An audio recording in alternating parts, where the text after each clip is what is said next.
Olá, meus amigos, olá, minhas amigas, bem-vindos à Degrau Cultural Online. Eu sou o professor Igor Daltro e estou aqui para corrigir a questão de número 44 do seu simulado, questão que trata da Lei de Improbidade Administrativa, Lei 8429/92. Eu explorei justamente o artigo 1º da Lei de Improbidade, que às vezes os nossos estudos passa batido. A gente sempre presta atenção nos atos de improbidade, a gente presta atenção em quem comete ato de improbidade, que é o agente público, mas podendo ser o particular, associado a um agente, etc. E às vezes deixa de prestar atenção no artigo 1º, que fala quem sofre o ato de improbidade administrativa. E é isso que a questão vai exigir da gente. Slide na tela, vamos a ela. Questão 44, de acordo com a Lei de Improbidade Administrativa, 8429/92, o particular pode praticar ato de improbidade, desde que esteja associado a agente público e induza ou concorra para a prática de ato de improbidade ou dele se beneficie sob qualquer forma, direta ou indireta. Ademais, podem sofrer atos de improbidade, exceto. Fiz uma introdução que nada tem a ver com o que eu quero de você. Tanto faz quem pratica ato de improbidade. Eu quero aqui o seguinte: das alternativas, quem é que não sofre ato de improbidade? Porque, olha, podem sofrer ato de improbidade, exceto. Então, eu quero quem aqui não sofre ato de improbidade. Bom, a administração pública direta pode sofrer ato de improbidade? Sim. Está lá logo no artigo 1º da Lei de Improbidade. Então, se você desvia recursos públicos da União, dos Estados, do Distrito Federal, dos municípios, de órgãos públicos da administração direta, como o Pedro II, você estaria cometendo um ato de improbidade administrativa e, consequentemente, os entes da federação, seus órgãos, sofrem ato de improbidade administrativa. Na verdade, quem sofre é o ente. Enfim, eu estou falando aqui o órgão, mas quem está sofrendo, se você desvia recurso do Pedro II, quem sofre o ato de improbidade é a União. Vamos voltar aqui para o slide agora, vamos para a alternativa B. Empresa incorporada ao patrimônio público. Galera, também pode sofrer ato de improbidade. A meu ver, inclusive redundante. Vou te explicar o porquê. Vamos antes na C. C. Toda administração indireta?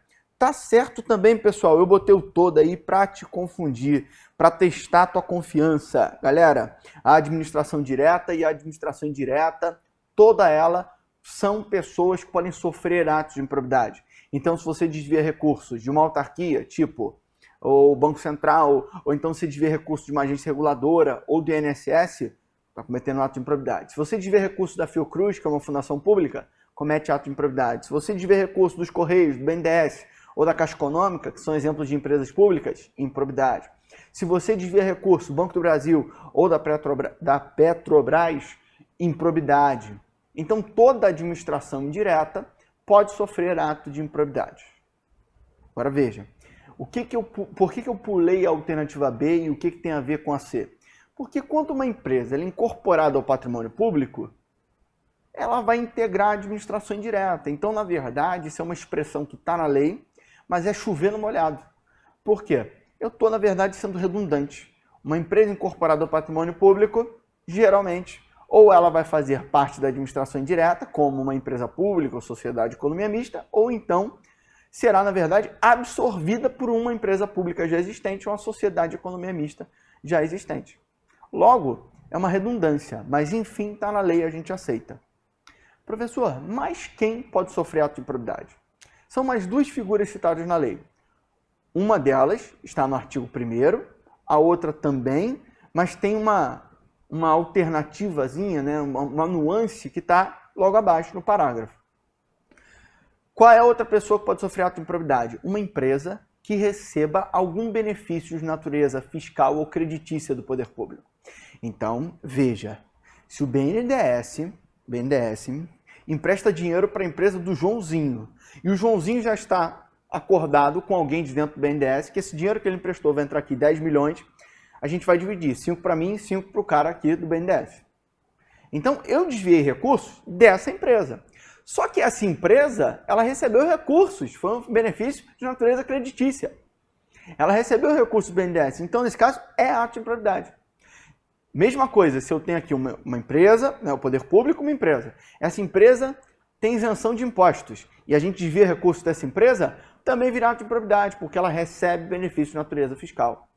Então aqui a gente tem essa discussão, essa hipótese de que temos atos de improbidade até em empresas privadas, mas se elas receberem benefícios dados pelo Estado. E o último exemplo é uma empresa que ela é criada ou custeada pelo Estado em mais ou menos de 50%. Mais de 50%, normal, toca o barco. Se for menos de 50%, a gente vai ter que saber qual o percentual que o Estado criou ou custeia essa empresa e estabelecer o quanto foi o ato de improbidade e, na verdade, eu só vou mover a ação de improbidade na proporção do dano incidente do capital público. Então, assim, ó, tu desviou 1 milhão, só que o Estado tem 30% daquela empresa, beleza, então, para efeitos de improbidade, só vai responder em cima de 300 mil. E os outros 700 mil, outra ação civil. Não vai ser pela lei de improbidade. Pela lei de improbidade, só aquele percentual, tá certo? E aí, automaticamente, a alternativa D de dado, que a gente vai ver aqui agora, está errada. Por quê? Empresa privada prestadora de serviço público?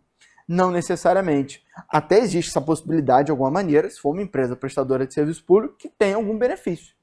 Mas a questão que não falou, a lei não é expressa, então D de dado é quem não sofre ato de improbidade. Portanto, é o famoso exceto que a gente estava procurando. E assim, nós encerramos a questão de número 44 do seu simulado. Espero ter ajudado. Espero você na próxima também. Tchau, tchau.